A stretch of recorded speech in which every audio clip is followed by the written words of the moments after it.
Hey guys, and welcome back to this channel. In this video I'll be showing you guys how you can fix AMD not working.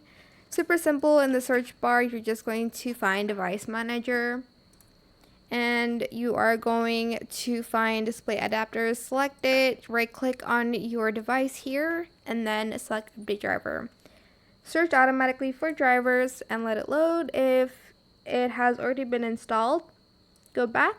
Browse my computer for drivers. Let me pick from a list of available drivers on my computer. Select this and press next. It's going to kind of restart a little bit, so keep that in mind. If that still doesn't work, I think you just need to update your Windows, or actually, I forgot, you can also roll back driver here. Select driver, roll back driver. And if that doesn't work, update Windows.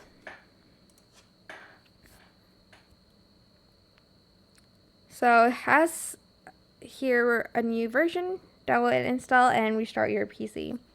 That is it for this video. I hope it was helpful for you guys. Don't forget to like, comment, share. Also subscribe to this channel if you haven't done that already.